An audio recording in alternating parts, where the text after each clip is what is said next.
Ready Check Radio.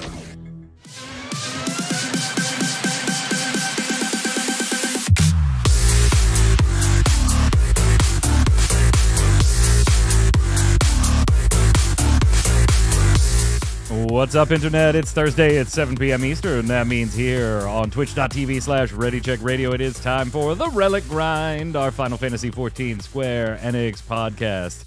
And yeah, we are going to talk about Final Fantasy XIV and stuff related to Square Enix, including an awful lot of Final Fantasy XVI.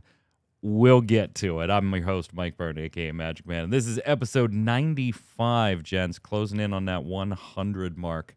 If you're watching on YouTube, listening on Spotify, iTunes, Audible, any of those platforms, we thank you. Give it a like, a thumbs up, comment, feed the algorithms, and share it with a friend. But most importantly, stop by ReadyCheckRadio.com. In the upper right corner, you'll see all the socials, Twitch, Twitter, Facebook, everything you need to know. So you'll know exactly when we're going live, and you can come hang out in chat with us. Joining me to go over all the fun stuff, Mr. Chris Montoya, a.k.a. Tarkoth. What's up, sir?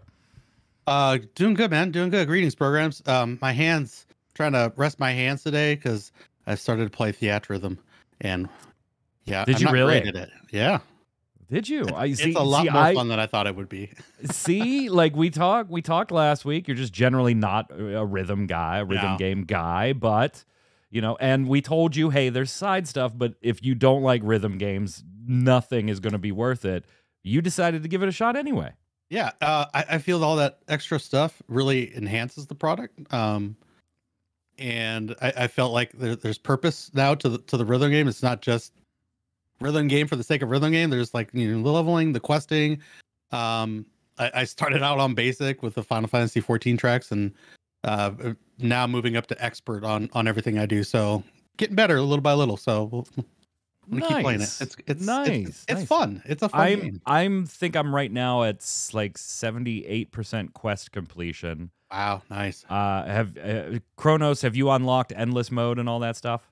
I haven't yet. I've almost beaten all the titles. I'm close. Like complete or just clear? Like clear. Just so you've played through every song in the title. Yeah. Gotcha, I haven't quite did that. I'm still missing, I think, like four or five more left or something. Well, if you've cleared enough, you don't have to complete all the quests in them, then you should have opened up the Theatrhythm series. I did. I have that. I do have that. If you clear that, then it will open up endless mode. Yeah. So I actually haven't gone in that yet because I wanted to clear the other titles first. Yeah, you're really close then. You just gotta do that. Obviously, joining us, Mr. Adam Lane, aka Kronos, aka not quite at endless mode. I need to clear all the titles first. How are you, sir? I'm endlessly refreshing my email browser. It's too late, bro. It's too late. Yeah. You'd have it by now. So, on to the Final Fantasy XIV news. We're gonna come back the 6.35 portions of the special site have been updated today. We have launch day. We'll talk about all that in just a second. But they did post earlier this week the FanFest tickets for London later this year and all the dates for the same pre-order code thing. And we've been watching them just because we weren't quite sure how other regions, like none of us could really remember how the other regions handled them and if they were handled differently than previous years. So we've been watching for the announcements for the rest of this year to see if they're going to be the same. London is exactly the same. You know, if you're subscribed, you could sign up, get the lottery code, use the code, have a period of days to go buy the tickets, and if you don't buy them, there's a general sale. So it is all the same there. Although, in North America, we talked about it last week, they said, you know, the emails will all be out by March 3rd. And we kind of said, well, maybe we'll have emails for the show, but there's still that extra day tomorrow. Well, I don't know, because this afternoon on their social channels, I saw it on Facebook like 13 minutes or so after it popped, saying emails have been sent. Raise your hand if you're on this show and you got an emailed code. Awesome. Yeah. Awesome. What's the reaction been like with some of your friends and some of your free company members, Kronos? I haven't had a chance to talk to them yet. So I got off work. and then saw it before I came on here. So I checked my email for probably like 20 minutes, just like searching every last like nook and cranny. Making sure you didn't accidentally delete a spam or something. Yeah, so I don't know if they got in or not yet. I haven't been able to talk to them, so we'll see. I think we had like 8 to 10 signups, so we'll see if any of them made it through. Tark, word amongst your crews? I don't think anybody knew the emails. Like, I just found out just before the show, so I was looking through my email. I messaged all the relevant parties that are in this group collective to help try to get everybody tickets. And there was like no whispers or anything, so I don't think anybody knew that they dropped so soon. So hopefully we get some people, and maybe I'll get to go.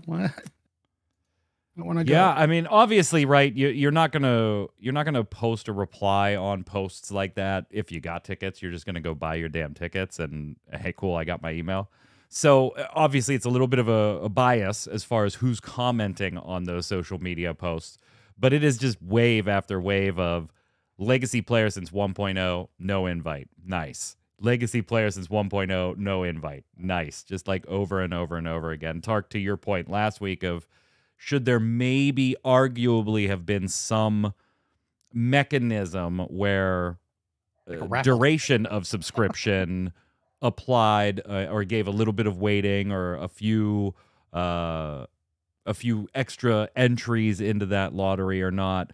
Assuming that in the next 24 hours, none of the three of us get an email, do you still think something like that should have been done?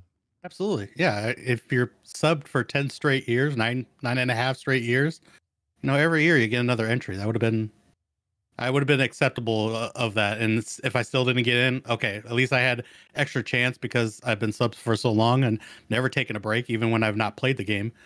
So this, when we talked about love it, leave it, do we feel that this was a good way to go? And I said, love it. But I still think that they now you're on the now you're on the shit end of the stick with the rest of us. There's no setting though on love it and leave it. So right, there's still. So here's the thing. That means if you interpret mathematically that, let's assume, by the way, that their email blast thing just doesn't take a long time to process through, Gmails and Hotmails and YouTubes and whatever. Let's assume that by tomorrow night, all three of us still don't have the codes. Okay, we did not get picked. Mm-hmm. Then that means Chronos' general sale is 0. Right? Yep. I mean, it has to be. Not necessarily, right? Because the only thing you would have left over at that point was people that got codes that did not buy or only did actually go buy the tickets. Yeah, or only bought one. Like they got in, they bought one ticket, and they didn't buy 2. Yeah, at that point, do you even have a general sale, though? The number you will have is so small. The number of tickets. I didn't think we were going to have a general sale to begin with when they first announced it. No, none of us did, yeah. So, I mean, good luck getting anything in general sales. I'm sure there will be something there. I don't know how many. But, I doubt it will be 0. But good luck. Because that's going to be even worse. That's going to be really hard. Chronos, Tark, do you think that maybe they should have put something on there that, like, as they see, hey, we blocked off 2 tickets for this account, it only bought 1, every 2 that they see, they trigger off another lottery pick until they're through them? Because I can't imagine. It would be so dumb to go to a general sale public announcement with 100 tickets in hand. You know what I mean? That just seems absurd to me. I would like it to be that, but I think they're doing the minimum amount of effort. They put this in place. Whatever tickets don't sell from these codes, they're going to go to general at that point. So, yeah, I think that would have been a smart thing to do, but I don't think they put that amount of effort or thought into it. It's a rough situation all the way around, right? Like we acknowledged last week that even if you just did a general sale, you have a different set of problems there with bots. And, if somebody can't be on their computer at a certain time, we're seeing that tremendously right now with Final Fantasy TCG and the limited amount of materia cups sponsored by Square Enix. And like, just if I honestly bought tickets to an event that I wouldn't have known if Jeremy hadn't, let our Discord know, hey, these tickets just went on sale because they were gone in 45 minutes to an hour. So, I mean, it's one of those, there's got to be a better way. But what the hell is the better way? Square Enix certainly doesn't know. I'll tell you that much. I don't think Ticketmaster has it down either, though. Oh, no. I wonder how many tickets were even, available. I wonder what the number was. They'll probably never say, but... No, they'll never say. I mean, just another bucket list item that gets kicked down the road another year, Tark. It's just, it hurts. Another year, another 2 years, 2.5. Sad. It hurts. We'll see. We did get special site updates, though, 6.35. And hey, by the way, coming out next week. Hey, by the way, have a patch Tuesday. And that's pretty much when we expected it to be anyway. But, now it's official. It'll be out next Tuesday, the 7th. This is, of course, the continuation of the Hildebrand Relic quests. I'm sure we'll have to gather more sweat. I hope not. That was so gross. That was just so a drop. gross. Just a drop. Just a drop. We'll get the Loporitz crafting dailies with Splendorous Tools enhancement stuff. But, of course, the big piece of content here, Kronos, for most people, is going to be the new Deep Dungeon. Are you looking forward to it? Yeah, I'll probably do it. I wouldn't say I'm, the most hyped for it. That's not usually my content, but I do it just like I do all this other stuff. Because you got to get that mount, right? I'm sure there's a mount in there. Oh, no doubt. Yeah. Maybe two. No doubt. Minions. Yeah, Minions, baby. I feel like maybe by the end of this expansion, though, I might actually have every obtainable mount in the game. I'm getting really close. You're insane. So. Good grief, man. Good grief. At least 2 for sure, Tark. That's what Newest Girl says. There'll be at least 2 mounts in there. 2's probably a good bet. I just want the minions. I know that's what you're there for too, Tark. Yep, I just want the minions. I think I might have a group for this. We'll see, but the plate's so full with still doing Savage Raids, Ultimate's still not up and running again. Well, I'll tell you what. I mean, you don't have to do it right now, but I know when you'll have a block of time scheduled that you could do it. Yeah, when FanFest is going on, and I'm not there. When FanFest is going on. You can have the streams on the one monitor and go ahead and get your... Too soon? Yeah. Too soon? Damn. It's too soon. I think I'd be crying as I play, and it just would not be good content. I'm upset about it too. It's like, if I didn't laugh, I'd cry. That type of thing. If you do want to see Yoshi P and Team, they will be at PAX East though, for the kind of like the 10th anniversary stuff, and we'll see what they have planned. They're taking questions now on the forums if you want to get some questions in there. Some of this will be streamed. There'll be a goodie bag, and not only will Yoshi P be there, but Koji Fox will be there as well, which kind of makes sense if Yoshi P is going to be there, for translation reasons. So, yeah, they'll be at PAX East 2023 with a full Q&A panel, a mini double-sided poster, and all that fun stuff. Any questions you want to throw out there? I think most people are going to have 16 related questions. You think? Yeah. But the thing is, they're specifically, the QA panel is specifically for 14. Yeah. 14 and 16. Yeah. Yeah, they're gonna have like 2 different things. Maybe plan. What are your plans for housing? You got everybody their own island, instance island. What are your plans for housing? Their plans for housing is to implement the system in real life, and they've already succeeded. We feel our lottery system went well, so we used it in FanFest tickets, and everyone seems to be really happy about it. Everyone's thrilled. Everyone's thrilled. Speaking of the whole 14 and 16 thing, though, I mean, with Yoshi P on both sides of that fence there, we're going to talk about 16 by itself in a minute. Obviously, a lot of 16 news this week.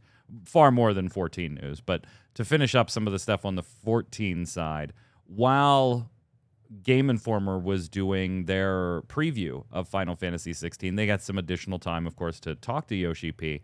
And I thought one interesting 14 topic kind of came up there where they were like, hey, this is really the first full-blown RPG you have headed up. Like, he did some Dragon Quest stuff before this and stuff, but, rushes into Final Fantasy XIV, and then here he is doing 16. Now that you have these experiences, both of these experiences, how different is that? And you would expect the answer, right, to be like, wow, they're like really different. And he was like, nah, they're not really that different. He's like, 14 is a standalone game, or 14. Excuse me. It's probably not as different as you'd expect creating an ongoing game like 14, as well as a standalone game. Because for Final Fantasy XIV, if you look at the original Realm Reborn and our expansions, they're all stories that have a beginning, a middle, and an end. And he does say that, yes, on the MMO side, you leave little hooks, right, for the next expansion. And you don't have to do that in 16. If we wanted, we could put a hook in there that gets you excited for maybe future content or something like that. But again, that wasn't our aim with Final Fantasy XVI. We wanted to create a story that had a beginning and that also ended. So we did. We wanted to focus on protagonist Clive's life, so rather than the story being broader, we're focused on him. That's not to mean that it's not deep as well, because we're so focused that we can get a deep look into the entirety of Clive's life. I actually thought it was a pretty decent answer for somebody that recently, Kronos, hasn't given some decent answers here and there. Yeah, it was pretty solid. Although I do think, when you think about it from like a more logical, I think he feels like he's just coming from the story aspect. At least that's the vibe I got. But if you like, I feel like the question is, I don't know, the way I would think about it is from the other perspective, which is like the gameplay and like designing it around continuous play. But like the thing is, if you think about that, like a lot of games are made with that in mind nowadays anyways, just because of how the model is. But I don't think 16 is that, but just in general, Square loves to do service games, so they're just not terribly good at them. It's like at all. Yeah, but no, I mean, I think compared to his past interviews, he the other day was pretty kind to him. I feel like he was pretty good just overall. I know we're gonna get more into the other ones later, but right. One in particular that, of course, Tark just became like the headline everybody wanted to use without actually explaining what was going on and what was part of the discussion. But anyway, Tark, on the thoughts of 14 and 16 and similarities, not as different. Are you right there with Yoshi P, or would you say like even story wise, no, there's differences? You're clearly designing a story in an MMO to be drawn out over a longer period of time. And that be palatable by the person. Like if you try to do what you did in Endwalker or any expansion and draw that out with the fluff that comes with that in a single player RPG, it would be one of the lowest rated RPGs ever. Yeah, maybe. I don't know, one thing that Remakes has 3 parts. Just saying. Yeah, Remark has 3 parts. This is true. And the first was widely received, but a big concern about parts 2 and 3 is how much fluff is going to be in here that is pointless. I don't know. Everything that fluff of Gold Saucer, none of that's pointless. I love Gold Saucer. Anyways, as far as 16 versus 14, I think they're just 2 different animals, because you got this closed inclined space with 16. Yes, maybe you can have DLC and add-on content, but you're creating something that has a beginning, middle, end. And while I kind of understand his points with 14, beginning, middle, and an end. Sorry, I like just thinking something from my childhood. Glad I could bring back memories. What is for that? you. I don't even remember what it is. I got a song stuck in my head now. Yes, every story has a beginning, middle, and an end. I don't know. God damn it! Go ahead, talk. Okay, stop. I feel with 14, because it's an ongoing. Yes, it has beginning, middle, ends for each expansion. Like he's right. You got to keep those hooks in to keep people wanting to come back to explore the next expansion, the continuing story. I think where 16 differs in its systems. Everything's enclosed. You're not really going to evolve those systems. And I feel with 14, they've been needing to evolve their systems more than they have. So I'm excited for 16. I can't wait to dive into it. I know you're not as big a fan with the way they're going, the real time battles versus the turn-based that we've all come to know and love. But well, yeah, but hold on. Let's not for a minute think that I expected it to be turn-based even before we saw anything. Like Sure. the way they've gone with 12 and 13 and 15, 16 clearly was not going to be turn-based. But yes, I would personally rather it be turn-based. Yes. Same. I just was under no false impressions on that one. But you said, if I want to play a Devil May Cry game, I'm just going to play a Devil May Cry game. So I hope you enjoy it. I know I'm probably going to love it as long as the story's good and the combat feels good. I'm going to take it as it comes, and I can't wait for, what is it, late June? Late June it comes out? June 22nd. June 22nd. Sweet. So I'm looking forward to that. Yeah, and I'm looking forward to the game too. We'll talk about 16 in just a second. One last thing I want to get out here is congratulations, Final Fantasy XIV. They received an award, Online Game of the Year at the DICE Awards. Yoshi P did a little pre-recorded speech that they played where he said in very Emerald Lagasse fashion, right? He's, boom, they're going to kick it up a notch. What that means, I got no idea, Kronos. They're going to kick it up a notch, though. I mean, the expansion, I guess. Right. We'll see. We'll see. All right, on to 16 news, because it was a huge week for Final Fantasy 16 news. Lots of press and different outlets and different content creators were invited to attend in very specific locations. They actually had to go to these locations to play Final Fantasy XVI for a little bit. A little vertical slice, and everybody had the same content. It was about, they said about 5 hours into the actual story was where the content was taking place.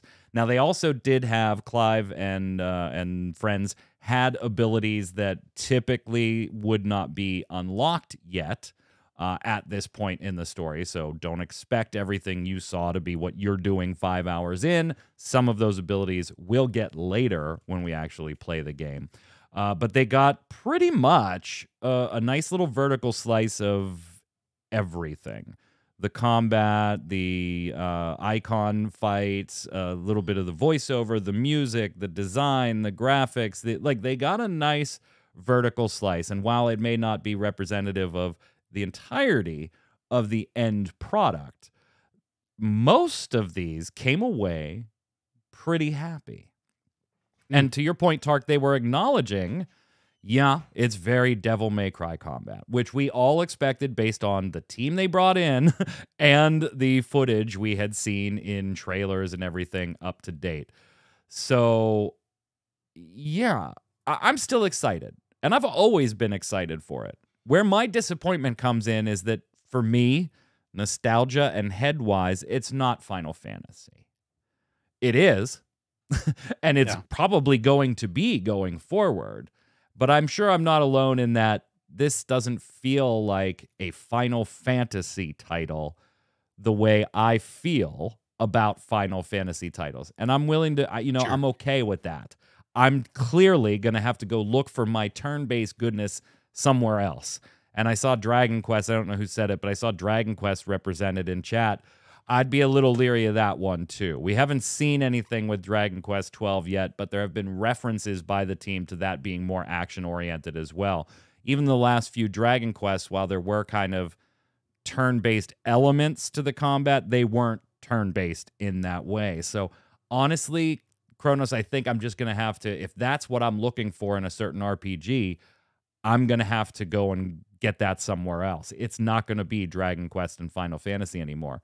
And one of the things that I have seen repeatedly in the interviews that accompanied this whole preview was people asking about that, and Yoshi P just downright feeling like, credit to Gamatsu, by the way, for the footage I'll be using for B-roll here. That I left their logos in so they can get credit here.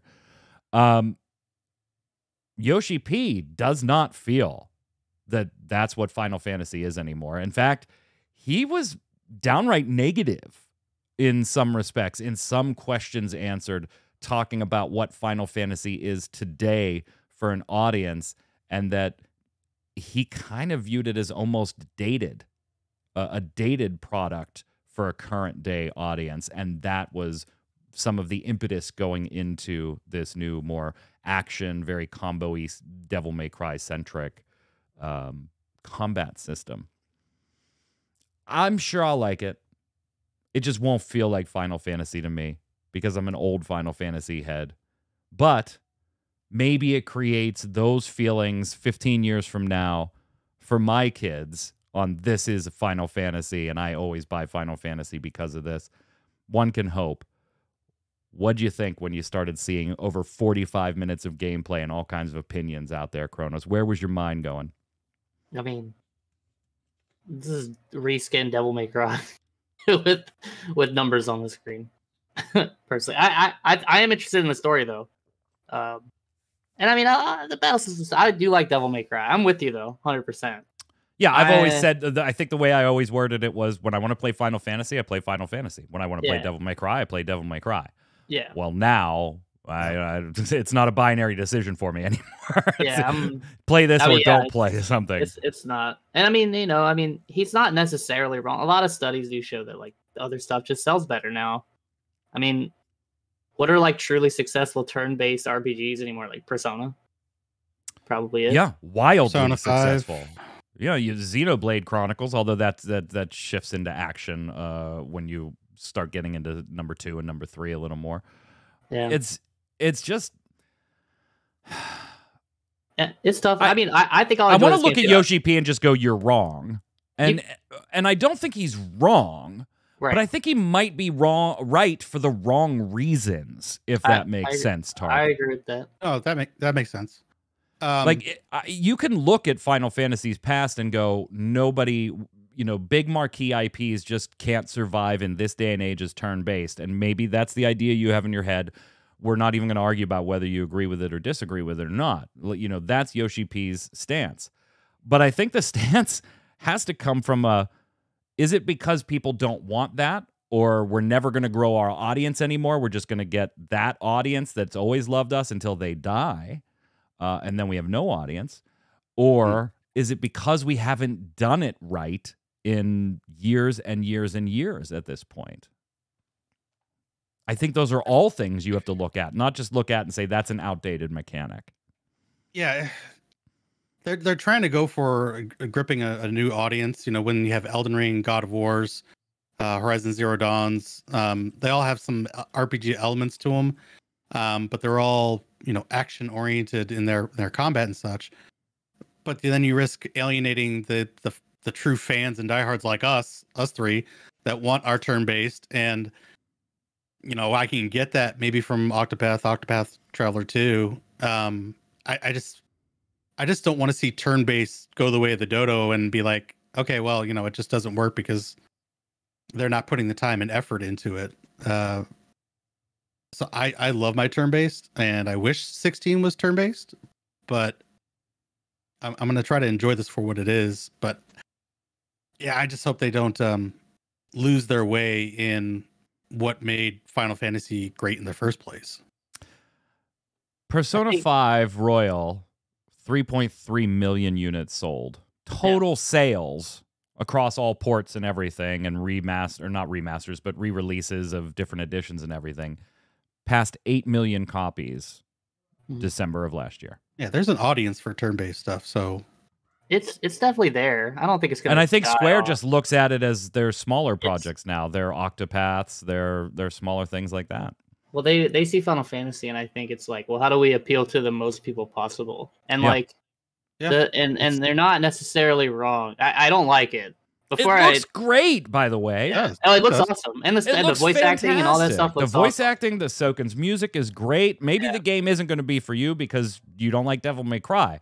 If I don't know what to tell you, if you don't like Devil May Cry, I can't imagine you liking this. But so here's the thing: it's like I think Tark said something where it's like alienating like classic fans. Mm-hmm. I agree to an extent, but also how many classic fans that are still fans now are gonna not buy this? I feel like they're there, and I more power to them. I think they're gonna give it a shot. But the three of us are like literally wanting something completely different than what we're being given, and we're still gonna buy the game. Right, but we are Yeah. 3 people that like both genres. True, but I guess like even if I didn't like action because of the name, I think a lot of people will still buy it. But See, like, I wouldn't go with you there. I am, if I didn't enjoy Devil May Cry, I would not buy this. Even being a Final Fantasy absolute nut fanboy, because I know I'm not gonna like this. I didn't like Devil May Cry. I didn't like Devil May Cry 5. I didn't like, you know, and there's gonna be that aspect of people that don't like Devil May Cry with a Final Fantasy skin because it may be new for the Final Fantasy franchise, Tark, but it feels like a copy, right? Dante's Inferno, I thought, was a fantastic game that got a hugely bad rap because it was literally a God of War in a different skin. Yeah. And don't you run that risk when you make your flagship franchise number 16 so close to being a copy of something that already exists? Yeah, there's Is definitely Final risk for Fantasy really clones. innovating at that point? No. No, it's not. And this happens for multiple genres. I mean, how many great games were maybe looked down upon because they were clones of like Diablo 4 or Diablo 2? I kind of agree with Takal. Like sometimes when you have a property, you want to go with the one that got you there. So the more we talk about this, the more discouraged I am by this. Dance with the date that brought you. Hey, you're the one that went ahead and pre-ordered the $800 collector's edition. I know. I am stoked for the game.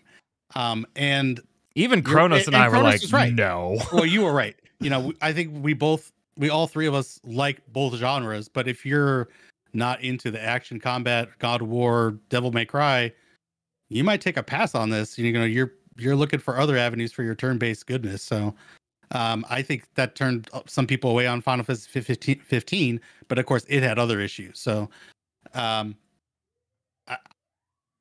like both genres. That's exactly the it. point I was making earlier, by the way. Yeah. 15 turned people off, but it had other issues. Yeah. 13 turned people off, but it had other issues.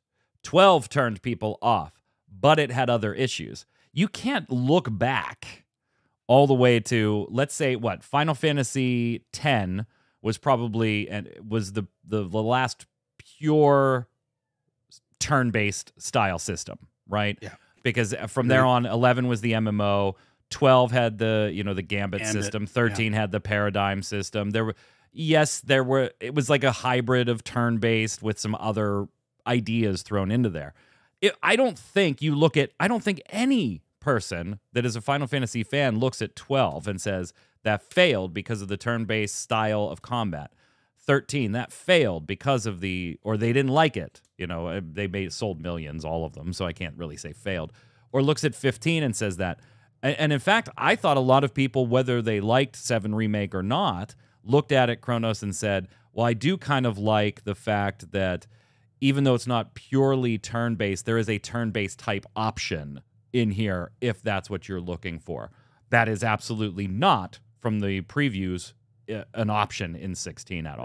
They've tried to sell like the little like accessories they have. The difficulty scaling, yeah. As like that's how they're gonna get like the people who don't want to play like the more fast-paced style. But I think that's about I think that's less of a thing than even like Final Fantasy VII had with like the whatever it was called. Delay, whatever, I don't remember what it was called, but because I didn't play with it. Well, yeah, I mean, all those. If you don't know what we're talking about, by the way, one of the things that they're putting in this game is there is no easy, normal, hard story. You know, there is no option like that as far as difficulty.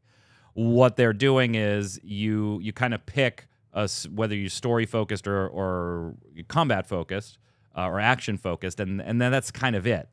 But they are putting in rings as equipment that if you're not into like this reactionary or split second or almost quick time event type combo based Devil May Cry combat, there are options to equip various rings that will either make, parrying attacks almost automatic or juggling things a little bit easier, or hell, there's even one that streamlines the combo system to basically a button masher where you don't have to do different buttons, you're just doing one button.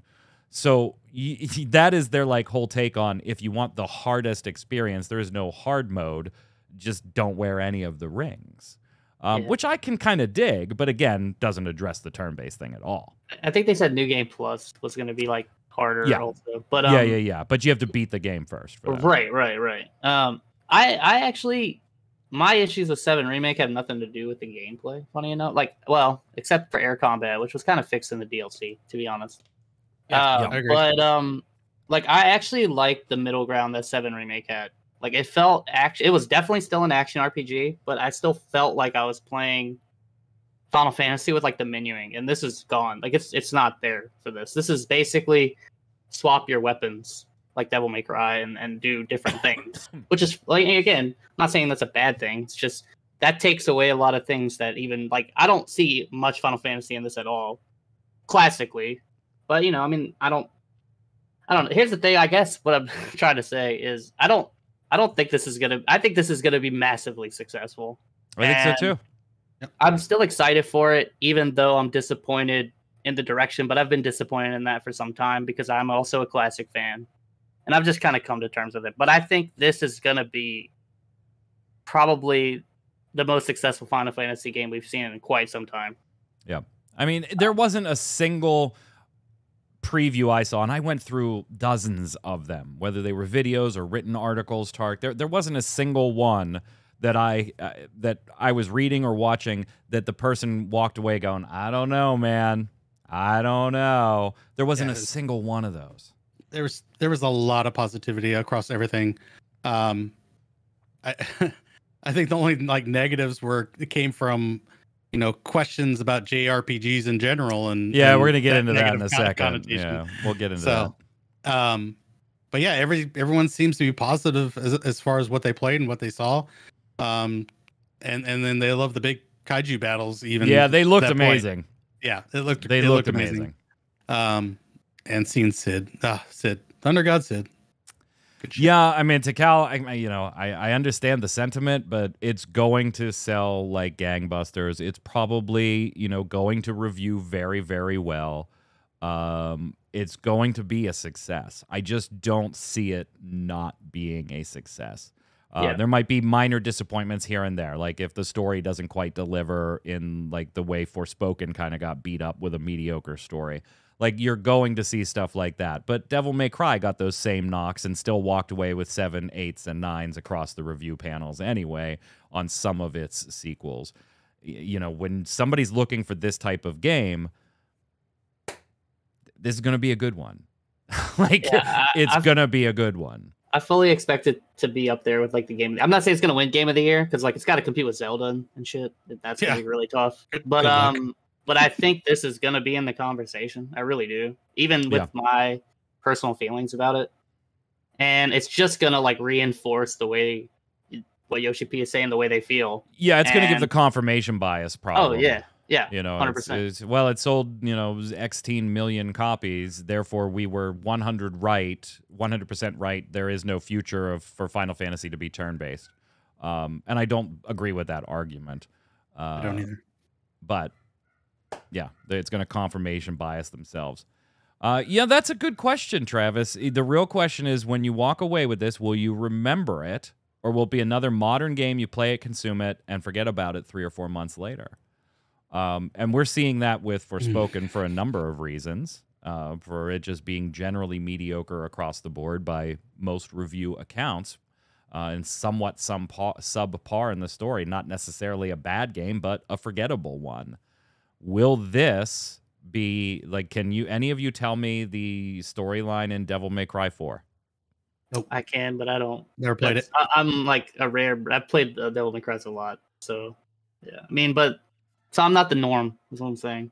Most people probably can't tell you that. To Travis's point, this could definitely fall into that category where it gets 9s and 10s, and you thought it was great when you played through it and everything, but you don't go back. Or you don't go back much. Yeah, I mean, you're a DMC fangirl. That's hard to say. Yeah, I mean, you can't really answer that question now. No, absolutely you can't. Yeah, I mean, that's what Travis is saying. The real question is, will this happen? But I guess my devil's advocate rebuttal to that would be like, isn't that just how a lot of games are nowadays in general? Yeah. That's just how. Like we fondly remember classic games because that's how they were built, and now it's about doing what he's saying. It's like, see, I disagree. Creating the next modern thing. There are still gaming moments for me. Oh, I'm not saying there aren't. There are still titles that I'm just, even that they're maybe 4 to 6 or to 7 years old, that I still just have like, that is a modern classic. I agree they exist too. I agree they exist too. I'm just saying, like, we're in a much more, like, way more exists. Yeah. I'm not saying the modern classics don't exist. I'm saying because of how many exist, there's odds are there's going to be infinitely more failure, like infinitely more stuff we forget about than those moments. Whereas, like, as a kid, we only got to play so many games, like now it's like you have the world. There's just so many goddamn options now to play games, and as adults, we don't have as much time. Yeah, it's tough. But I'm not saying absolutely modern classics still exists. I don't think anybody's forgetting about Elden Ring anytime soon. But I mean, I don't know. I look back and I see other stuff that people really look fondly at now, and I don't really see them as classics. But that's a personal opinion. So, Well, I don't think it's to me, Tark, it's not the decision or the choice of, is it a classic or is it a game you forget in 3 months? I think when you do this to certain franchises, when you do this to, big franchises, you run the risk of the Call of Duty effect, I think, right? Where Call of Duty this year might be a good game. You might be interested in it. You might like it, but you know what you're getting, right? You're getting that style of game, and it's probably disposable a year from now, right? Ferris with the 5 subs. Thank you so much. The 5 gifted subs. That's very kind of you. Yeah, I'm going to give you the disco lights behind me, but during shows I can't give the cheering sound effects. But I'll give you the disco lights behind me then a 6th. Look at you, sniped. You got newest girl. Sorry, Tark. Go ahead. So yeah, Call of Duty, first-person shooters, one of the biggest genres, right? Where's our Final Fantasy first-person shooter game, right? Or was that Tikal, disagree. People still remember the nuke at the end of Modern Warfare, no Russian. I'm not making the point that there aren't key moments or Call of Duty titles that spike in your head, but there are a dozen more that you don't remember. There are a dozen more that you played through and you were like, okay, I'm done.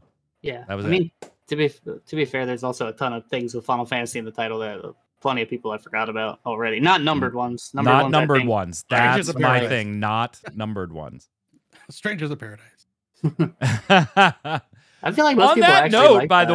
On that note, by the way, the game looks great. Like, it might not be the one we you hoped for, but it's the one we deserve, I guess, according to Yoshi P.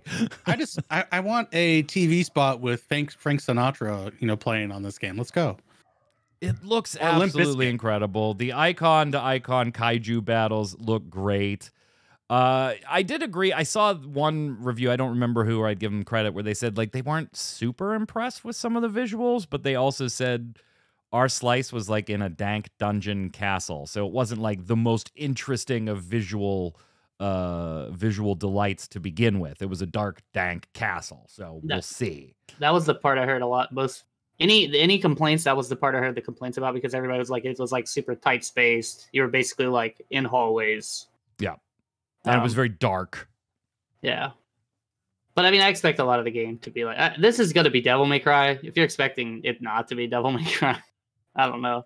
But I'm interested in the story. It's weird. Really like, I've never been the way I feel about this game, I've never been in this position. I can't wait. I really want to play this game. I'm sad it's called Final Fantasy XVI. Like, that doesn't make any sense, right? I am excited for the game. If this was one of those Final Fantasy spin-offs, I think we feel better about it. Like, nobody would complain. Not a number title. Yeah, if it wasn't a number title, I don't think anybody'd be complaining. But because it is a number titled, it has a connotation and a history. And maybe Square's right. It's just old heads less like us that care, I mean, I think the money's going to prove them correct. The money's going to prove them correct, and I will tell you this. The only reason Torchwick is as invested in turn-based RPGs is because of me, his dad. Yeah. That's it. Sure. That's it. Yeah, but it's the old heads that spend the money, right? It's true. They're the ones deciding where that money goes for future. Some other interesting things about 16 that we did learn this week through interviews and these previews. The PC version won't be ready at the end of the 6-month PS5 exclusivity, which, by the way, this seems like a far better answer than go buy a PC when Yoshi P was asked this previously, right? Or go buy a PS5, yeah. You're making a PC version. We know you are. You just haven't confirmed it yet. The advertising could have led someone to believe that that would be out 6 months after the PS5 version. Just come out and say what you said here. We are doing a PC version. It won't be ready by the end of that 6 month. So honestly, if you want to play this on PC, you're probably realistically going to be waiting about a year at this point from the PlayStation 5 launch. I think you can look at 7 Remake as an example. Yeah. That's probably going to be your timeline. For us old school heads looking at previous Final Fantasies, though, you might be delighted, Tark, to know that there are reportedly 11 hours of cinematics alone to accompany this story.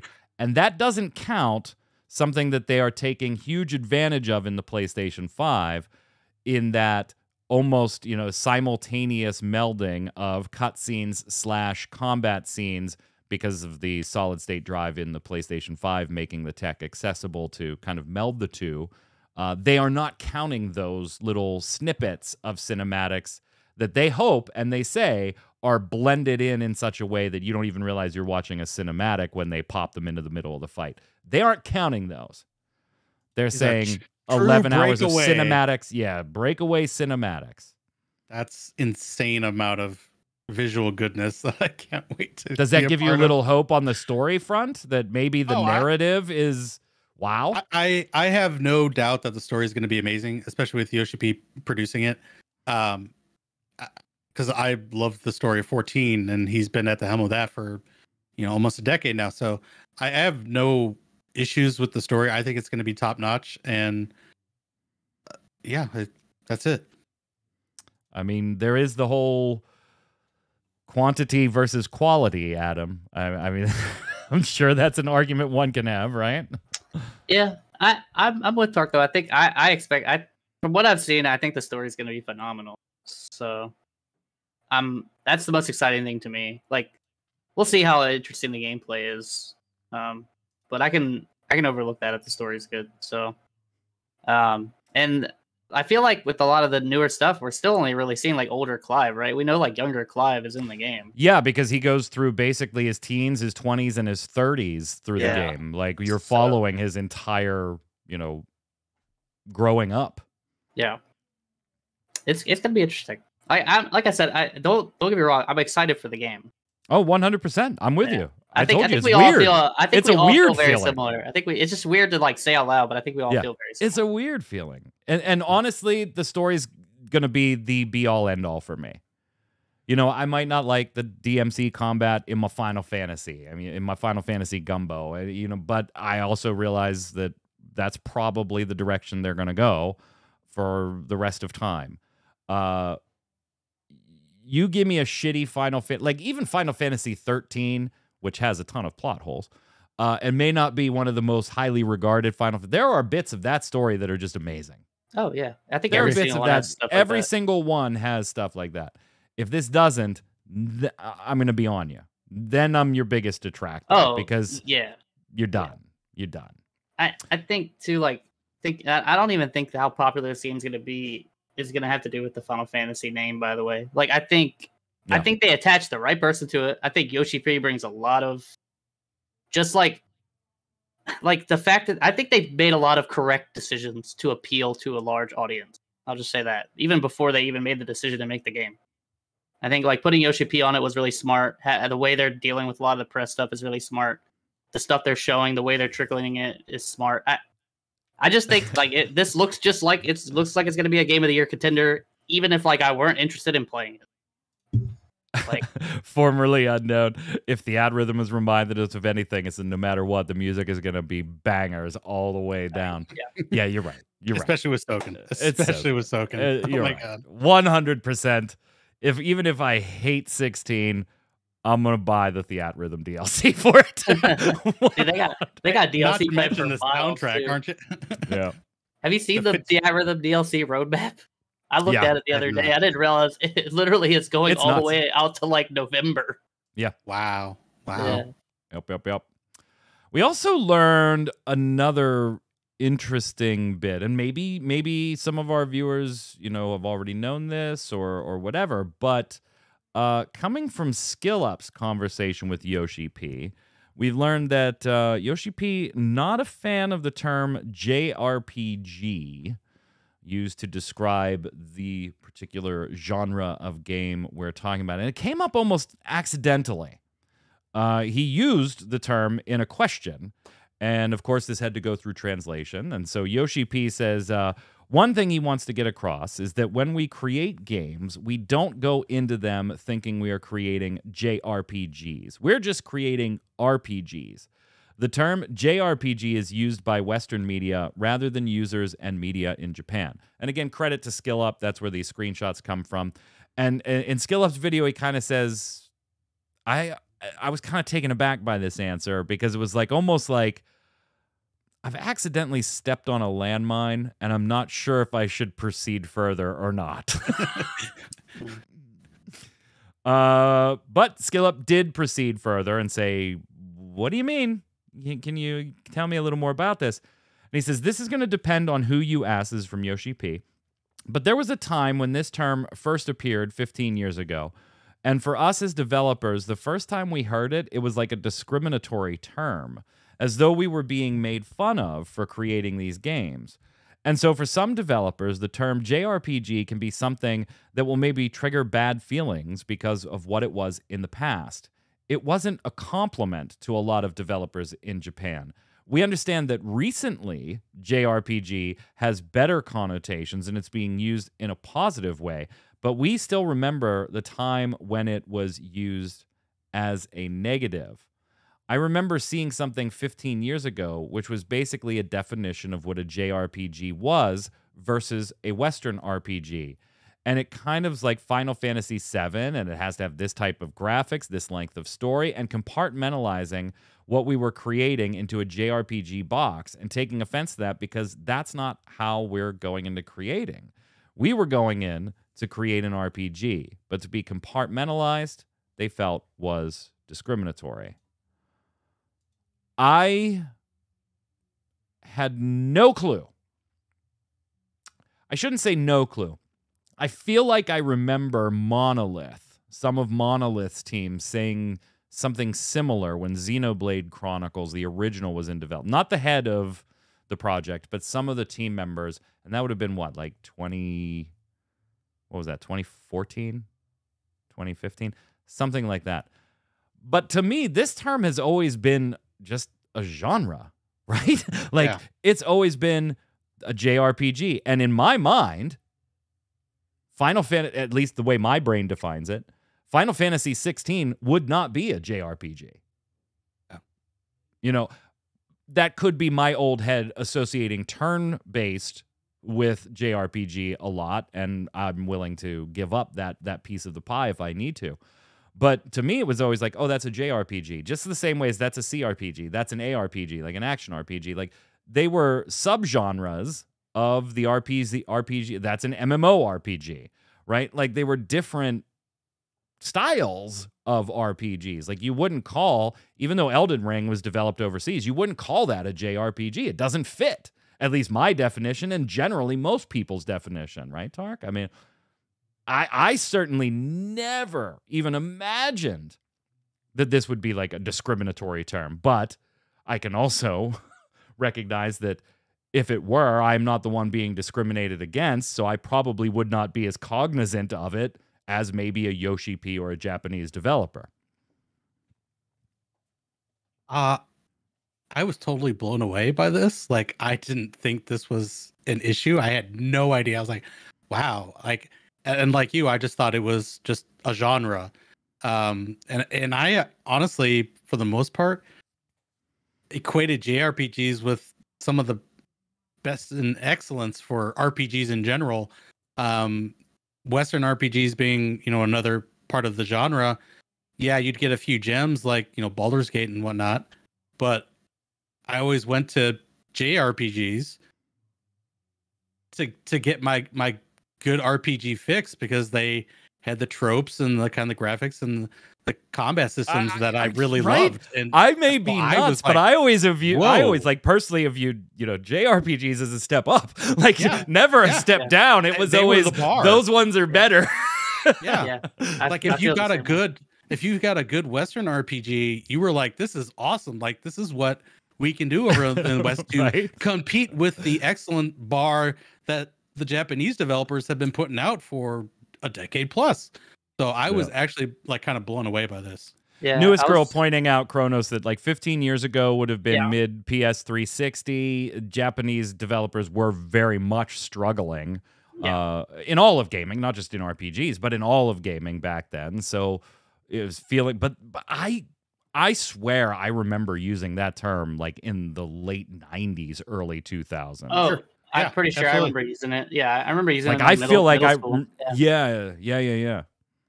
Yeah, I think she's right though. I think that's probably where it comes from because I mean Yoshi P was obviously working on stuff at that period of time, and I mean I'm a Mega Man fan, so let me tell you about how far that fell in the like 2000s. No one gave a shit about that.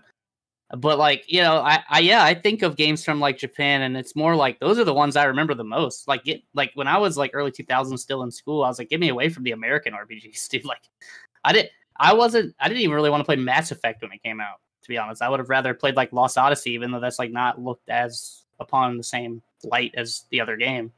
So it's like, you know, I mean, different people like different stuff, and what was popular at the time is different. And so I think probably during those times, I wouldn't be surprised if that was kind of that term. I just never thought about it until he said it. And if you think about it, you know, I mean, I mean, I understand where he's coming from. Sucks. But I do think now it's kind of like almost like a thing of its own. It's just a subgenre. So I feel like he's going to keep getting those questions. Sucks though. I do feel like I understand where he's coming from. Yeah. And you know, I think back to like, the United States in particular has always had race issues. Obviously, the globe has always had race issues, but like the United States has its own in very, very specific instances with slavery and the Civil War and things like that. The West has not always been generous or kind in all of its genre labels at times, not just in video gaming, but in movies. And in cinema and in television, there are terms that were used at times to describe certain styles of film that I would just not use those terms on a podcast, even to just give you an example of those terms. I just would not feel comfortable using the terms that were fine back then. So I can kind of understand when we view something as a subgenre, but one of the initials actually is indicative of race, right?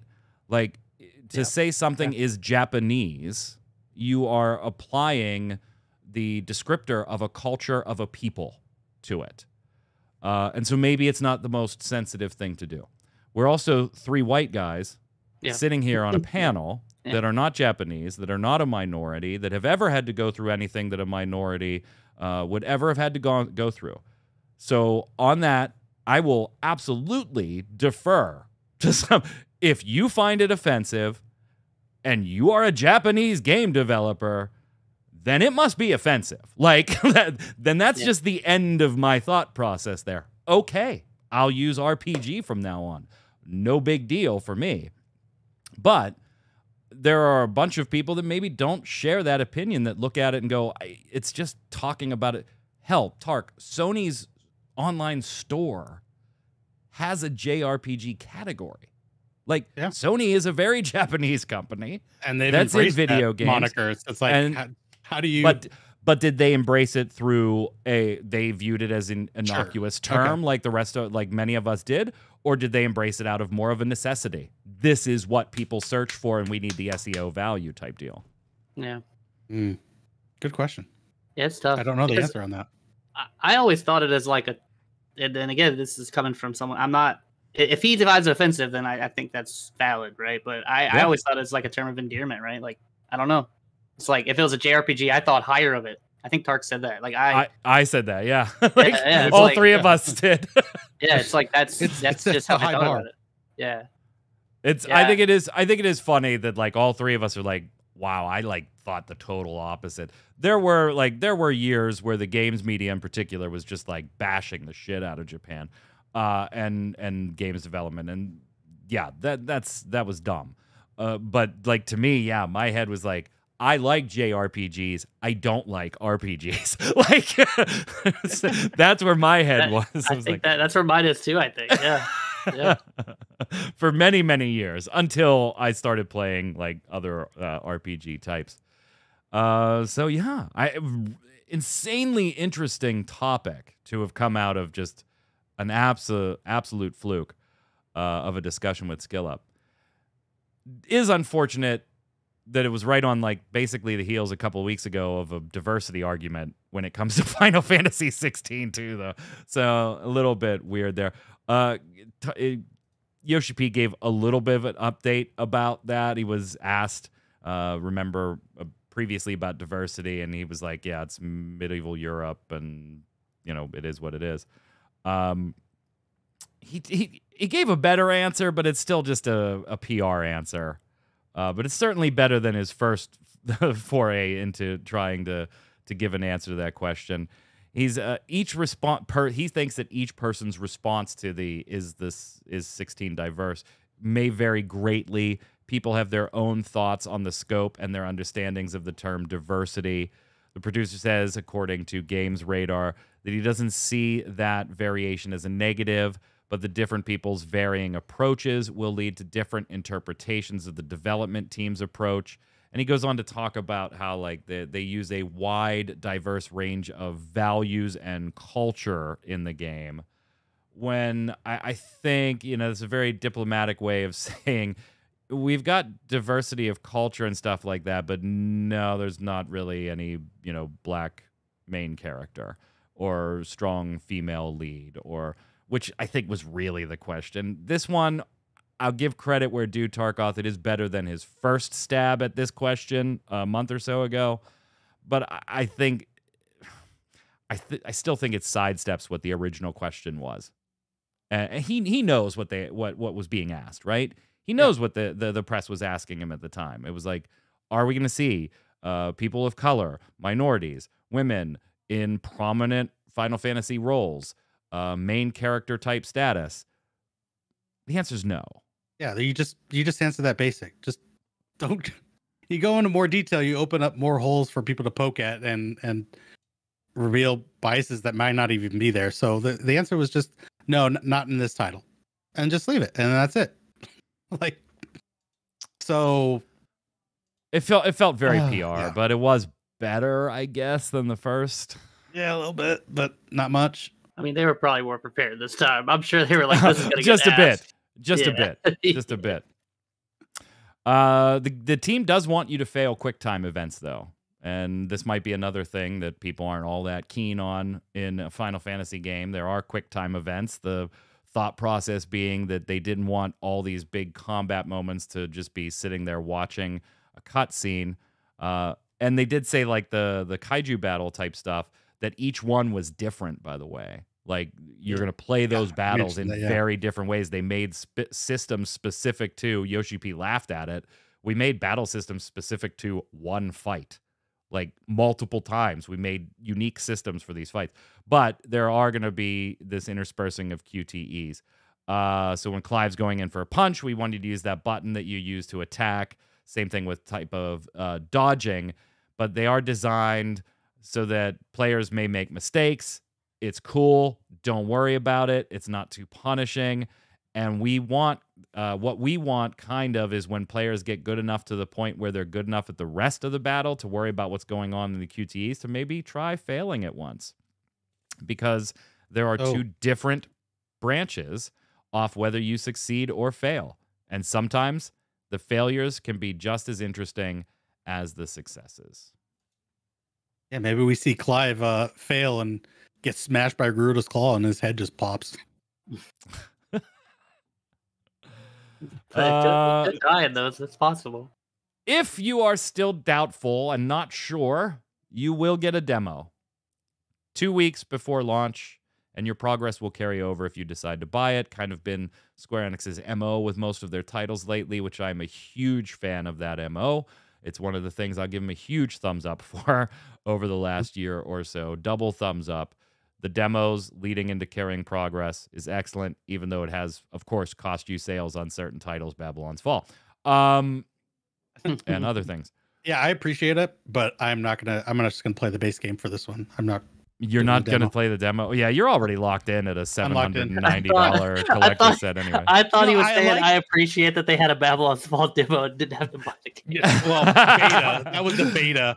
Yeah. Anyway, that's what he was saying. I'm sorry. I just thought that's where my mind was. Only 2 weeks ahead, though. Only 2 weeks. Only 2 weeks. Didn't. Yeah, it's not like a month ahead of time. It'll only be Yoshi P specifically said promotion-wise, we don't want hype to die down, so we want to launch the demo, and within 2 weeks have the game on shelves. So I want to say of the plan. I like as we go along and we're getting closer and closer, the price that I paid for the collector's edition apparently keeps going up. Yeah. Oh, absolutely. Yeah, absolutely. So in a couple months, my collector's edition will look be at the valued wall at $1,500. behind me. For somebody like me to go, there, no. Look, maybe no. You could resell it and get a FanFest ticket. Nice. What's up with Luminous Productions, Tark? So they're getting merged. And I feel like I talked about this, like with this Forspoken not doing well. Was this going to be the end of the Luminous engine and Luminous Productions? And yeah, it looks like it is the end. No one apparently is going to lose their job. They're just being merged in. So after 15, they kind of made their own company. It was still part of Square. And they did the add-on content, and they did their first big projects, Forspoken. But apparently, since it has not met expectations, they are all being merged back in. Whether they stay as a creative business unit 17 or the talent is dispersed across Square Enix. I saw that they were being dispersed across various projects. Okay. Yeah. It's good that no one's losing their jobs. So big kudos for that. But yeah, Forspoken, I had high hopes for Forspoken ad nauseum talking about it here on this show, but it is disappointing that it's turned out the way it has. But yeah, no one loses their jobs, and some talent hopefully goes on to other titles and makes some good stuff for us. Yuji Naka probably going to jail too, by the way. Just a quick update on this. His whole insider trading accusations. We don't have to say allegedly anymore. He had his day in court, and prosecutor's opening statement kind of laid it all out. And TBS Newsday quotes Naka in court as saying, "There's no doubt that I found out about the games before they were made public and bought shares in them." So not technically pleading guilty yet, but admits guilt. So yeah, insider trading charges look like they're not going to have any problem sending Naka into some penalty. Could be jail time. I don't know. I'm sure there's some sort of plea deal. I'm not sure how the Japanese courts work, but I'm sure he came to some arrangement. Let's slide over and do Love It or Leave It.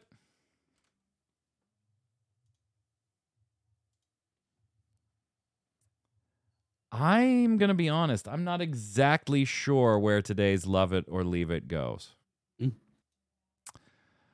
So, Love It or Leave It is the way we end every episode of the Relic Grind. Here it's where I give everybody something Square Enix related. Could be a game, a feature, a press release, something they've done, said. Could just be tangentially related to Square Enix.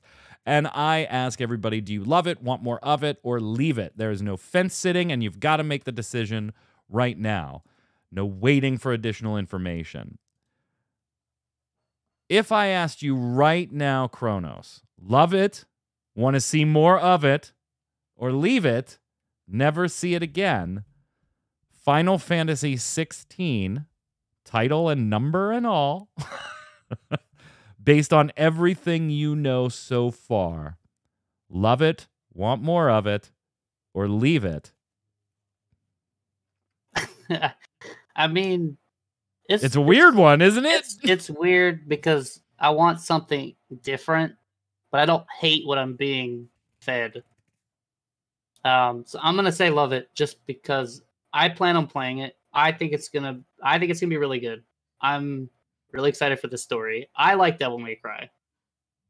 I just wish it was more Final Fantasy and like what my brain says Final Fantasy is, which I think everybody on this panel thinks that too. But as it is now, we're all old. We're all old. It's a game I'm excited to play, and I'm getting more excited the more I see. So I'm gonna say love it. Okay. All right. Tark, that $1,200 investment you got coming, love it or leave it. On the basis of my $1,300 collector's edition that I bought, it's like $1,250. It's like $1,250 and like double down and Jesus Christ. I'm gonna say love it, double down on it. Let's get this game out. And maybe since this is the way that number titles are gonna go, maybe we can get spin-off Final Fantasies that are turn-based. I'm looking forward to the game. I am excited for it. I do want to play it. I think it looks great. I hope the story is amazing. I'm pretty sure the music's going to be phenomenal. I can live with it being Devil May Cry. But gents, god damn it, I can't live with it being a Final Fantasy numbered series. God, no, I gotta leave it. I'm gonna buy it, I'm gonna play it, I'm sure I'm gonna love it. But no, as title and number, no, leave it. No. If this was like War of the Icons, Final Fantasy story, you'd have been like, yes, absolutely. Oh, I'd have been love it. Yeah, everything I'm seeing is looking great. Well, because it's 16. And that's why it's very specific. Final Fantasy 16 name, number, and all. Nope. I got a break. I got a break from you guys. I'm just as excited for it as you are. But no, I gotta leave it. This is not a Final Fantasy mainline number, even though it's exactly what they're gonna be from now on. You just like my permanent marker like over the 16. I can recognize all of that and still not like it. That's gonna do it, Mike. Get off my lawn moment. It is. It's me yelling at Final Fantasy clouds. That's going to do it for the Relic Grind here today. We'll be back, of course, next Thursday, 7 p.m. Eastern, twitch.tv/ReadyCheckRadio with another episode. But don't miss Gaming Gumbo Saturday night, where we'll be talking about all different things gaming as we wrap up your week in gaming. Until next week, Kronos, where can everybody find you? Yeah, same as always, Twitter. If you have FanFest tickets available, please DM me. Kronos is like, just slide into my DMs. That's funny. Dark. I can't believe you plugged that. Look, man, you gotta do what you gotta do. He's like, I ain't got no shame. Tark also needs tickets, so feel free to slide into my DMs at Tarkoth Gaming. On Twitter, also find me on Twitch if you want to talk to me directly there about tickets. Yep, we'll hash it out there live on stream. All at Tarkoth Gaming.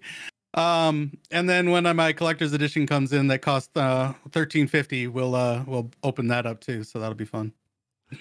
Mike Byrne, you can follow me right there at Magic Man 1, and it's my fucking channel, so if you don't DM me first about those tickets, we're gonna have huge problems.